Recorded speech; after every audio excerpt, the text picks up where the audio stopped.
2月24日、ハーツ2ハーツがデビューします。わー。ハーツ2ハーツ。ちょっともう、すでにこの時点言いづらい。てかまあ、グループ名がちょっと珍しいなっていうか、結構、慣用句っぽいみたいな感じで。はいはい。まあ、セイマイネームが感覚的には近いけど、言いづらさはこっちの方がだいぶ上だなって感じするんで。初派でいきましょうよ、初派で。それでいいか。初派は、エスパ以来。約5年ぶりに SM エンターテインメントからデビューする新人ガールズグループで、一応2025年が SM の創立30周年であることもあって、そこにローンチされるグループということもあって、こう事務所の気合の入り方も相当なものだろうっていう。それに対してこうさらなる期待というか、いつも以上の注目を集めている感じではあります。ていうか5年ぶりなんだね。で、初派は、カカオが SM を買収した後、SM3.0 体制以来、初めて披露するガールズグループであり、我らがと言っていいのかわかりませんけど、イスマン先生が関わってない、最初のガールズグループになります。SM らしさっていう点ではちょっと、どうなるのかっていうところは正直あるんだけど。そうね。まあ大丈夫かなとまではいかないけど。まあ良くも悪くも、あの人の色が出るのがSM のグループだから、そう、どう構えたらいいもんかっていうのはあるんだけど。で、先ほど5年ぶりかって言ってましたけど、正確に言うと4年半ぶりなんですよね。の方がより正確な数字なんですけど、SM っていうくくりでナムジャヨジャ問わなければ、ライズ以来1年6ヶ月ぶり。で、一つのグループとして換算しなければ NCT ウィッシュから1年ぶりってことですね。だからまあ SM っていうグループというか事務所を知ってるというかまあそれは過去の K-POP の流れでもそうなんだけど、かなりテンポがいいなっていうかこのスパンで出てくるのは。ガールズグループっていうことだけに限定すれば約5年ぶりなんだけど、SM の中では。その SM がその過去に買収されたことも含めてグループ会社としての大きさというか、も感じるし、まあ時代も感じるかなっていう。で要するに昔はそれこそイスマン先生の一声がなければいけなかったし、それに対してすごく準備が必要だったし、まあ練習生の厳選とかね。そういうところもなんかこう時代の流れは感じるなとは思いますけど。まあだから余計に5年ぶりかって思うのかもしれないけどね。初派はシャイニーとか、ウェイション V と同じくプリズンプロダクション第2制作のところに配属されています。で、そのグループ名、長ったらしいグループ名は、まあ様々な感情や心からのメッセージを込めた自分たちだけの神秘的で美しい音楽世界を通じて世界中のファンと心をつなぎ、より大きな私たちとして一緒に進んでいくという意味が込められたグループで、まあだから文章的に心っていう言葉がちょこちょこ入ってるっていう感じなんですけど、多彩な魅力と無限の可能性を秘めた8人のメンバーで構成されていると説明されています。正直何も言ってないな。中身のないふわっとした文章。まあ確かにね。耳障りのいい言葉でまとめましたみたいな感じは正直あるんですけど。そんな意味入ってるんだとかないんだよね。その最後に言った8人組というのが、まあ初派のメンバー構成なんですけど、8人組っていうのが SM のデビューグループでは実は初めてで。ただ、その少女時代がジェシカが抜けて8人で、エクソも中国人メンバー、まあ今やレイもいませんけど、それが抜けて8人なので、数字だけ見ると意外と馴染みはある。ただ、デビュー時の人数としては初めてという人数であります。で、そのデビュー日、2月24日のを基準にすると平均年齢は 16.4 歳。若いね。そう。SM の歴史の中でも一番若いデビューの平均年齢ということになります。あとは、エクソ以来となるメンバー全員が非公開練習生。つまり SM ルーキーズが一人もいないグループという。これは FX もそうらしいんですけど。あ、そうなんだっけ。なので、だから情報が大してないので、皆さんと知ってる量がほぼ一緒。ということで、早速メンバー紹介です。早ーみたいな。うちのチャンネルにしては早ーみたいな。そうだね。あっという間に。K-POP ウォッチメン 3.0 ではこの方針でやっていこうかなと。サクサク。一人目は自由。シンボル絵文字みたいなのがあって、それがイチゴですね。これをどんだけ覚える必要があるのかわかんないけど、でも比較的強く推してる情報な部分はあるというか、で、しかもこれ本人が選んでるんでね。あ、そうなんだね。そうみんなその自分がそれを選んだ理由みたいなのをそのプロフィールのところで紹介してたりして、結構だからここはそのファンになる、推しになった時のコミュニケーションのアイテムとしては結構重要というか。そっか。エクソとかさ、多分自分で決めてないじゃん。能力とかはね。だからここは頑張って覚えてもいいというか、いう部分だとは思います。プレゼントあげるときはとかね。で、10はおかっぱちゃんです。おかっぱ。ボブ。ショートボブという。で、だから、その髪型的にすごく覚えやすいっていうところもあるんですけど。今のところはね。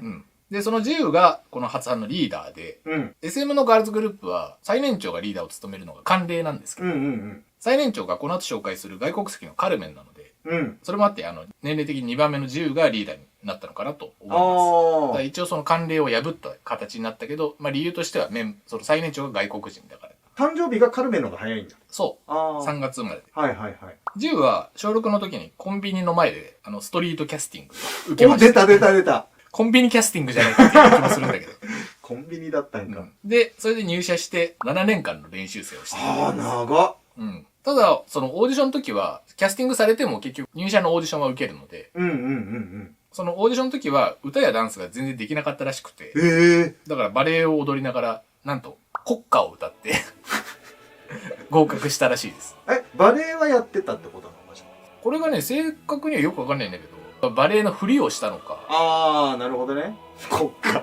うん、たまにいるよね、国歌歌う子ね。そう、たまーに聞くけどね。俺はでもその気持ちはわからない。俺もわかんない。仮に、まあ別にないんだけど、アイドルオーディション受けるときに君が代を歌おうとは、俺はちょっと思わないんだよ。不思議だよね。うん。で、まあだから、その7年間っていうすごい長い練習生期間も、この基礎力みたいなのを養うために必要だった期間なのかなというのは思いますけど。まあ確かにだって、どっちもゼロってことでしょ。でも逆に考えると、7年間で SM でデビューできちゃうっていうのもすごいよね。短いってこと？短いのかな？まあ短かないけどさ。とはいえですよ。未経験から、SM でデビューだよ。まあ、そうっすねっていうこともあるけど、まあでも、テヨヨとかもさ。まあ確かにね。で、まあ、だからストリートキャスティング組は、そういうの結構あるんですよ。で、逆説的にそのストリートキャスティング組の特徴は、ビジュアル面ってことですね。で、だから、一応公式のビジュアルメンバーということで、プラス、その、目撃談とかによると、身長が170センチあるらしくて。で、多分これはグループ最長身。まあ、とにかく、とてつもなくスタイルがいいらしいです。という、まあ、ビジュアルメンバーで、しかも髪型も特徴的で、リーダーでっていう、覚えやすいんですけど、特技の欄に日本語を挙げてました。だからそれがいかほどのものなのかっていうのはあるんですけど、だから最近にしては珍しく日本人がいないメンバーなんですよね。そうだよね。その日本公演とかは当然来ると思うので、その時は10が活躍するのかなとは思います。期待してます。で、2番目はカルメンです。カルメンです。カルメン。発音よくしようとして、なんかよくわかんない言う。カルメンですね、2番目は。本名は、ニョマンアユ・カルメニータ。やっぱ全然聞き慣れないよ。ということで、インドネシアのバリ島出身です。まあ、カルメンは、その SM のガールズグループでは初めての東南アジア出身メンバーとなりました。K-POP 全体で言えば4番目ですね。インドネシア人。最近ちょこちょこ聞くというか。シークレットナンバーのディタとかで。カルメンは11歳の時、バリの学生スポーツ週刊って書いてあるんだけど、週刊女子ハイジャンプ陸上で1位を獲得してます。運動神経がいいってことだね。ハイジャンの選手だったみたいですね。で、2022年に入社してるので、練習生期間は約2年。短いね。両親がアユバリスワラっていうパリの伝統舞踊を披露する劇団というか、舞踊団みたいなところにいて、で、それの学校を作ったりとかっていう、ある種サラブレッドっていうか、で、しかもその流れというか、で、レストランみたいなのもやってて、そこはこのステージが、ショーを披露できるみたいなステージをも運営してるらしいので、そういう芸能みたいなのにすごくちっちゃい時から触れ合ってたし、多分そういうお父さんお母さんの教えみたいなのが多分あったのかなっていう感じはするので、だからこの練習生期間は短いけど、そういう素養みたいなのは、インドネシアで磨かれてたのかなっていう感じはしますけど、それが反映されてるの例としてあるのは、ピアノができるらしくて、なので、まあ、後々こう制作とかに関わっていくのかなっていうのはちょっと予想されるかなと思います。で、メンバーからの第一印象は結構多いのが、目が大きいっていうワードがすごく多く。見ればわかるけどね。まあ本当にお目目パッチリだ。とりあえずチェンの暫定推しというそうだね。暫定でいいっすよね。今のところ。で、その暫定推しのカルメンは、ヤシの木がシンボル絵文字ですね。なかなかね、それを選ぶってね。若干ディスってないかっていうかさ、差別的な感じもなくはないんだけど、本人が選んでるので、全然そこはいいんでしょうっていう感じがしますけど。ということで3人目、ユハですね。彼女はシンボル絵文字はリボンですね。チョンチュン市の全国音楽コンクールピアノ部門で1位になったことがある。要するに、カルメンに続くピアノメンですね。ピアノメンって初めて聞いたよ。だから、初派は、ピアノメンが2人いるっていう。カルメはでもどこまでかわかんないけど、ユハの場合は、もうちゃんとこう実績があるってことだね。そう。ちゃんと弾ける上に、小4の時に、ストリートキャスティングを受けまして。また出て2人目来た。ということで、まあ、ビジュアルが優れてるんですけど、練習生期間が8年間。マジでだから彼女もピアノ以外のそういうポップスにおける素養はなかったってことなのかなとは思いますけど。温めたね。ユーハが一応、このグループでは最長だと思います。だから後半情報がないメンバーもいるんだけど、年齢的に若いので、おそらくユーハかなと思います。8年は相当だよね。そうだね。で、まあその回もあってかというか、自他共に認めるオールラウンダー。あ、そうなんだ。みたいで、だから、記事とかで一言的な紹介されてるんですけど、そこでもここ、オールラウンダーっていうのが書いてありました。で、まあ、一卵性かどうかはわかんないんですけど、双子の妹がいます。あ、なるほど。だから、ストリートキャスティングされちゃうようなレベルかもしれない双子の妹がいる。ということで、4人目はステラ。シンボル絵文字はカップケーキです。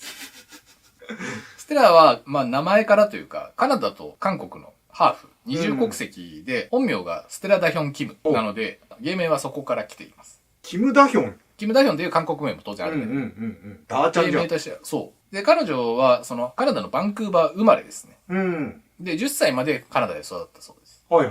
なので、英語は喋れるはずというか、デビュートレーラーで普通にナレーションで言ってました。で、その10歳の時に韓国に、プサンに移住しまして、プサン結構名前聞くと思いますけど、K-POP アイドルオーディション専門学校のミュードクターアカデミーに通いまして、最近もう聞いたな、なんか。で、まあそういうちょっと有名な、そういう専門学校のところは、各事務所が集ってオーディションを開くんですよ。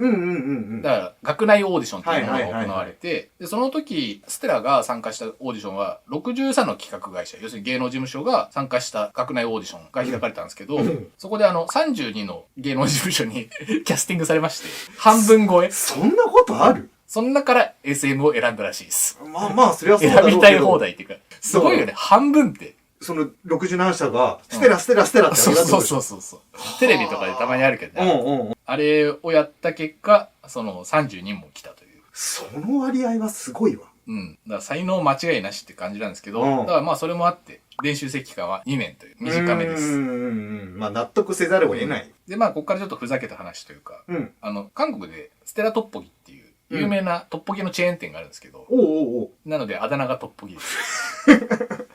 ひねりも何もね。でもね、好きな食べ物がトッポギらしい。まあ本人も好きだし。で、それで、ちょっとそのステラトッポギを俺調べたんだけど、だから動画とかたくさんあるのね。めちゃめちゃうまそうだった。で、さっきピアノ面2人を紹介しましたけど、彼女はアコギとベースギター、ドラム、3種類の楽器を弾けるという。バンドやってた？そう。学校ではジャズバンドをやってたという。ジャズやってたんだ。本人は、だから特技にはギター、ドラムってあげてたけど、一応3つ弾けるみたいですね。だから結構楽器が弾けるメンバーが多いっていう感じなんだけど、あとこれはちょっとトリビア的な感じというか、一番最初に紹介したおかっぱじゆちゃんが、カソリックなんですけど、洗礼名がステラなんですよね。自由のそう。いや、ちょっと待って、ややこしくなるよ。まあ別に、自由の洗礼名は出てこないと思うけど、たまたま同じという。へえ、それも珍しい。そういう共通点があります。で、5人目がジューンですね。ジューンは、シンボル絵文字が、珍しいというか、まあ、俺も可愛いと思うんだけど、このインベーダーマークというか。一番なんか特殊じゃない？ヤシの木とかも。本人は単純に可愛いから好きだって言ってたんだけど。紫色なんでしょ？そう。俺は結構この、チョイスがいいなっていうか。わかる。可愛いなっていう。で、ジューンは髪型的に言うと、唯一の明るい髪というか、茶髪の人ですね。で、小学生時代にダンス学院に通いながら多くの大会に出場して、いろんな賞を受賞しているそうです。なるほど。で、得意としてるジャンルはヒップホップ、ストリート系のダンスなんだけど、超有名ダンススタジオ1ミリオンの動画にもダンサーとして登場しています。やば！当時はだからまあ、ちっちゃい小学生ぐらいだから、クレジットとか名前はされてないんですけど、コレオグラファー、先生の作品の相方として2人で踊るやつに出てます。俺じゃあ、それこそその2人のやつはわかんないけど、見かけてるかもしれないってことだよね。そうじゃない？だから俺今日1ミリオンのいつも着てるやつ着てくるかなと思ったけど、着てこなかったなと思って。その情報なかったもん。残念。いやでもね、そのダンスというか、その動画はすごく、やっぱダンスすごいなっていうか、めちゃめちゃかっこいいし。だってセンスで2人でやってるやつがあるんでしょ？そう。それすごいよね。もう花もあるしね、これは本当に技術的にすごいなっていうのはもう一目見てわかるというか。で、まあ当然だからメインダンサーとして見られてるんですけど、ユアと同じくこう、オールラウンダーとして推測されてて、2023年 SM の練習生ショーケースっていうのがあって、まあそれ一般の人も見に行けるやつがあるんだけど、その SM ルーキーズとかじゃなく、SM の練習生でやるショーケースというか、それがあって、そこでこう、ほぼ全ての舞台でセンターに立ってて、こう、見てる人からあの子が次期エースだっていうのをすごく言われてたというか、すごく評判がというか、評価されてた。その時からもそう目立ってたってことだよね。そう。だから会社がその次のグループで推すメンバーなんじゃないか。要するに初派の噂がまだ全然出る前とかに言われてたメンバーで、だからそれで、あ、本当にデビューしたっていう感じではあるんですけど。ああ。だからその、今の話を何でしたかっていうと、その舞台をやってるってことは当然ボーカルもやってるわけですよ。あ、はいはいはいはい。ダンスはもちろんのことは、ハスキーな歌声がすごく特徴的なボーカルの能力も高いっていうのを認められてて、オールラウンダーというよりもその2つの能力がすごく突出してるっていう意味のオールラウンダーっていう評価を受けてるみたいですね。はいはい。ダンスはもちろんなんだけど、ボーカルもかなり非凡なものがある。はあ。っていう、だからまあ、アイドルにとって一番必要なスキルの2つをすごく高い次元で備えてるのがジュン。ちなみに愛嬌も得意らしいです。あ、そうなんだ。パッと見すごいクールに見えるけどね。うん。6番目がエイナですね。うん。で、シンボル絵文字はひまわりですね。ああ。で、この名前は一応なんか、すべてが A である私。まあ、要するにまあ、オールラウンダー的なというか、まあ、その性格的な部分も含めてっていうことだと。評価 A みたいなね。っていう意味が込められてるそうです。ああ。本名は野ユナなんですけど、ちょっとユハっぽいから変えたのかなみたいなところはあるんですけど。で、ミュードクターみたいな有名なところじゃないですけど、ソウルのこうダンス学園みたいな専門学校のところに通ってて、そこであった学内オーディション。多分規模はもう少し小さいんだけど、そこで SM に合格して入社したっていうことです。で、エイナは、そのジュウと共に公式ビジュアルメンバーの一人で、身長も近い167センチという長身で、まあ、それもあって、イズナのパンジメンに似てるという。ああ、言われてみれば、確かにその感じはする。だから、ふがふが喋るかもしれない。喋り方も聞けてるけどね。結構こう、背も高くてモデル体型っていうか、だからデビュートレーラーとか見ると、みんながみんな結構スタイルがいいから、そこまで際立たないんだけど、特にこのジュウとかエイナは、その中でも特に際立つモデル体型っていうのと、まあ優れたお顔のビジュアルっていうのの持ち主っていうことだと思います。で、ちなみにそのデビュートレーラーの一つというか、みんなでトークセッションするやつみたいで、コナンの時計を持ってくみたいな。ああ、くだりやってる。めちゃめちゃ名探偵コナンが好きらしくて。あ、そういうことか。なるほどね。まあそういう対面とかの時はそういうグッズを持っていくのがあるのかなと思いますけど。赤いリボンつけていくとかね。で、まあトピックというか、まあさっきちょっとおかしな要素として挙げた国歌を歌うっていうくだりをこのエイナもやってるというオーディションで国歌を歌ったそうです。っていうかさ、国歌歌ったメンバーが2人選ばれるっていうのもなかなかだよ。てかアイドルとしての素養は測れるんですかみたいなところは正直思うんだけど。そう。で、まあ、さっきジューンの時にクールビューティーみたいなことを言ってたと思うんですけど、エイナは、みんなからの第一印象は、冷たい美少女みたいな印象がすごく多かったみたいで。だからジューンと並ぶクールビューティー系のビジュアルとも言えます。だからジューンが茶髪のクールビューティーで、エイナは黒髪のクールビューティーっていう感じで見分けてもらえればなっていう感じがします。で、7番目がイアンですね。イアンは、シンボル絵文字がなんと枝豆空豆枝豆か。てか枝豆の絵文字あったんだみたいな。っていうのもそうだし、韓国にも枝豆あるんだね。ないの？見たことない。それ注文してないからじゃないチェンさんが。わかんない。でもまあ横のテーブルとかにあんま見かけないのか。いや、でもわかんない。初めて聞いた。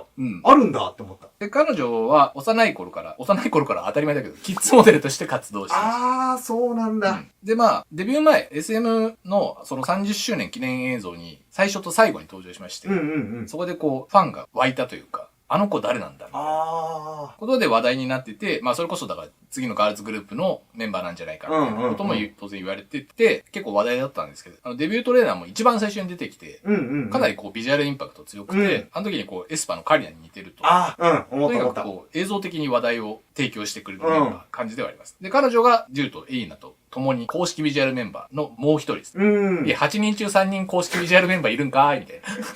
でもさ、別に異論はないんだけどさ。多分センター。やっぱ最初に出てくるのもそうだし、結構まあビジュアル的にバチッとくるっていうか、やっぱあれは印象に残るかなと思うから。なんか映る分量なのか、映し方なのか、両方だと思います。そうだよね。なんか中心なんだろうなっていう感じはしたかな。だけど、絵文字は枝豆っていうちょっと素朴なというかね。いや、いいよ。紫色の宇宙人と共に。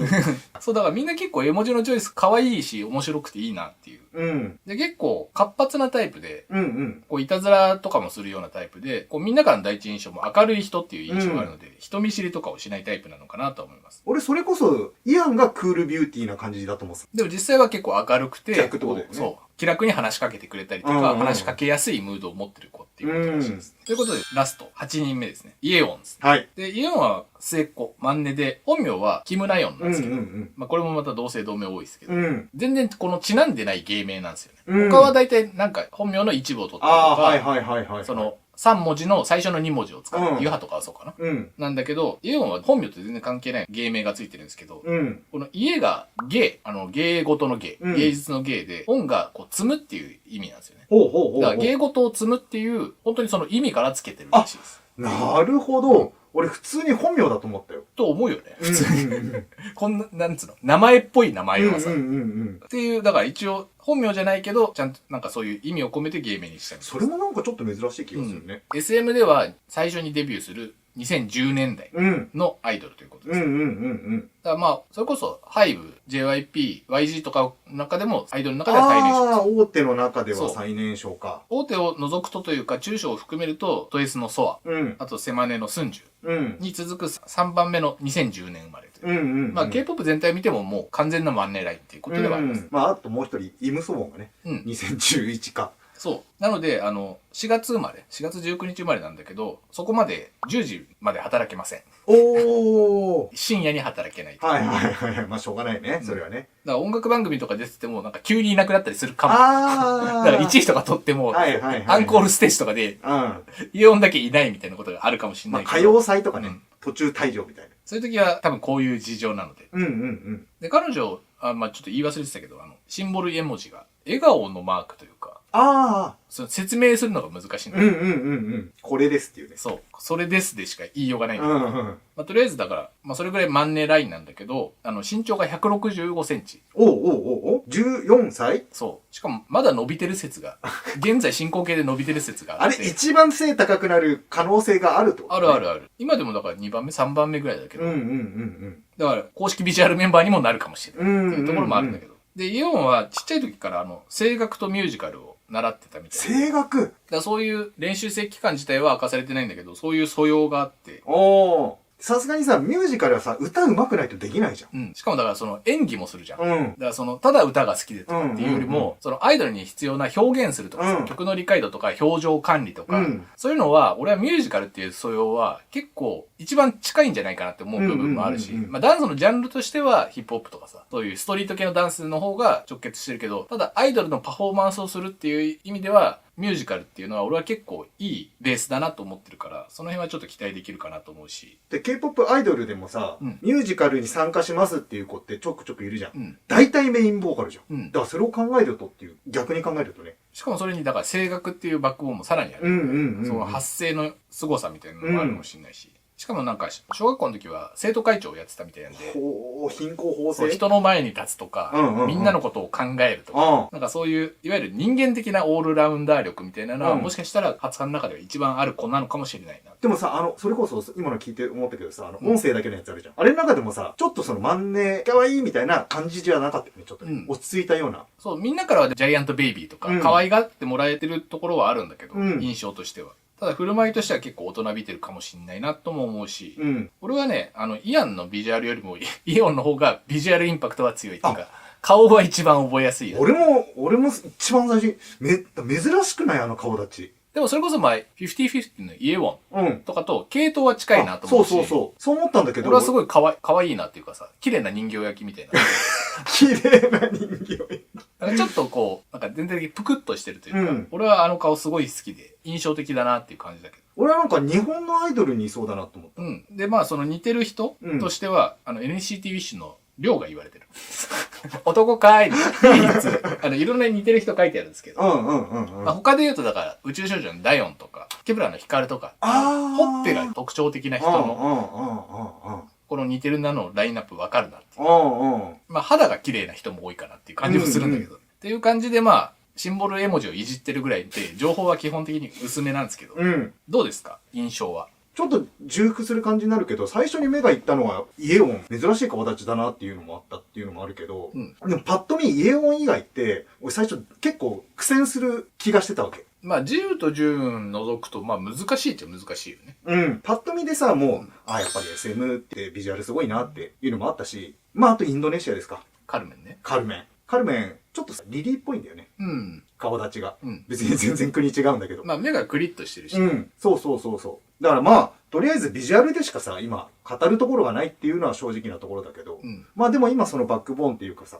だそういうのがどういう風な見せ方をしてくるのか。で、今のところはさ、まあシンボルマークとかもさ、超能力とかがあるわけじゃないじゃん。だから SM にしては、割とこう、おとなしいってわけじゃないけど。まあ癖、全然ないよね。そうそうそうそうそうそう。どうなんだろうね。このまま、そんなわけないじゃんって思う一方で、でもさ、癖のないグループいないじゃん。まあそうね。だから、あえてそこもやってきたりすんのかなとか。俺はあえてやってると思うよ。うんうんうん。だってさ、こんだけ癖ないのってさ、意図的にやらないとならなくね。うんうんうん、普通にやってたら癖 ついちゃうし、だから多分癖の塊、イースマンを排除したっていうことの印象を多分最初につけたいというか、逆のことをやりたいっていうのがまずあるんだと思う。はいはいはいはいはい。うちでも癖のないものできますよみたいな。そう、だからちょっとでも癖を残しちゃうと、イスマン先生まだいらっしゃるんですかみたいな感じを受けちゃうというか、私たちがやりたいのはもうそこじゃないんだっていうこと、その新しさとか、30年培ってきたものはそこだけじゃないんだよみたいなのは多分発案に込めてることっていうのはあると思う。ああ、そうか。まあでもそう考えるとライズとか、ウィッシュとかもそういう感じっちゃそういう感じか。そんなに癖強めとかっていうのがないじゃん。グループコンセプトとしては。うん、そうそうそうそうそう。だからそういう意味では、そう考えれば、まあ別に不思議なことではないというか。でもちょっと寂しいかなっていうのは。仮にそうだとしたらね。っていうのはあるけど、SM がやるストレートなヨジャグリっていうのも、まあ見てみたい気持ちも当然ある。多分だからそっちに自信があるってことを言ってるんだと。そういう癖とかじゃないし。アイドルだし、ちゃんと曲とかパフォーマンスとかビジュアルで見せればいいし、それのハイクオリティを持ってるのが SM なんだっていうのが多分、今の首脳陣の考え方というか。まあでも、確かにさ、エスパも最初は大先生がいたっていうのもあるけどさ、今やもう離れてからさ、もう快進撃を続けてるわけじゃん。まあ当然それを別のグループで、まあもちろん音楽性とか、コンセプトとか違っても、まあできるんだろうね。まあ俺はだから、まあさっき言ってみたいに、さすが SM ビジュアルすごいなみたいなこと言ってたと思うんだけど、俺はね、まあ今までのそれこそ30年の歴史の中で、いくら SM といえども、デビュー当時は突っ込みどころ満載のビジュアルが1人か2人いたんですよ。はいはいはいはい。てかそれが普通だった。で、それが、まあ、綺麗になっていくというか、垢抜けていくみたいなのが、まあ、流れと思うから。まあ、エスパもめっちゃ突っ込まれてたからね。だから、俺はこの段階で全員ビジュアルすごいなって思うのが、まず異常だと思うし。そうかそうかそうか。まあ、プロフィールもだから結局、いじりしろがなさすぎるっていうか。だから正直ね、まあ、つまらんって感じ。